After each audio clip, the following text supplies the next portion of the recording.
Bernard Cazeneuve, qui a d'ailleurs révélé hier que 11 attentats ont été déjoués en France depuis 2015. Une révélation qui intervient au moment où Daesh tente de se réinviter au cœur de nos préoccupations avec une nouvelle vidéo, un testament macabre des terroristes de Paris. Gabriel Nolin. Le titre de cette nouvelle vidéo de Daesh, « Tuez-les où que vous les rencontriez ».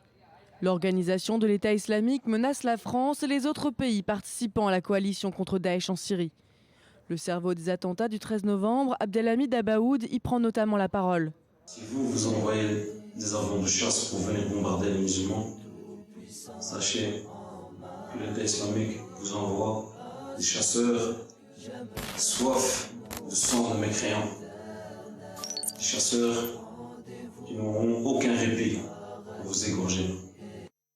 Scènes d'exécution sommaire, de décapitation et hymnes appelant au djihad, mais aussi images d'archives faisant référence aux attaques terroristes de Paris. Dans cette vidéo, Daesh présente les terroristes responsables des attentats du 13 novembre. Mais ils ne sont que 9, 4 Belges, 3 Français et 2 Irakiens. Le complice présumé, Salah Abdeslam, qui a réussi à s'enfuir en Belgique au lendemain des attentats, n'est pas mentionné. Ces 9 terroristes djihadistes étaient déjà cités dans le dernier numéro de la revue de propagande d'Abik. L'Angleterre est aussi spécifiquement visée dans la vidéo. Son Premier ministre, David Cameron, est directement menacé. François Hollande, actuellement en visite en Inde, a tenu à réagir et à affirmer que la France ne céderait pas aux menaces des terroristes. Rien ne nous effraiera.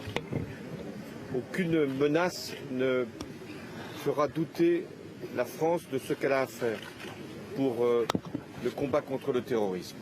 Et si j'ai pris des mesures pour prolonger l'état d'urgence, c'est bien parce que je sais que cette menace est là, mais que nous ne céderons en rien, ni sur les moyens de défendre notre pays, ni sur les libertés. Et ces images ne font que disqualifier les auteurs de ces crimes. Merci. Quelques heures auparavant, Bernard Cazeneuve, le ministre de l'Intérieur, avait précisé le nombre d'attentats déjoués ces derniers mois sur le sol français.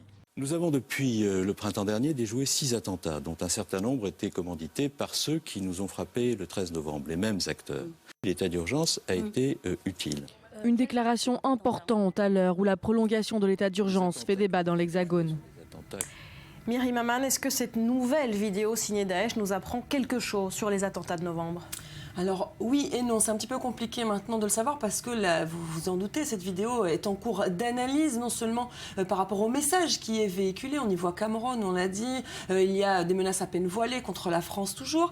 Il y a une chose qui apparaît tout de suite, c'est la présence évidemment de Abdelhamid Abaoud qui y parle directement dès l'ouverture de cette vidéo de 17 minutes, mais il y a aussi la présence non négligeable de Ibrahim Abdeslam qui s'est fait exploser le 13 novembre dans un café, c'est le frère de Salah Abdeslam qui lui est en fuite, lui aussi a une part importante. On l'entend parler, on l'entend menacer, notamment la France et l'Europe, et on le voit également s'entraîner en Syrie. Et donc là, on peut se poser la question de l'importance de Ibrahim Abdeslam dans l'organisation de ces attentats le 13 novembre à Paris. Merci pour ces précisions, Myriam.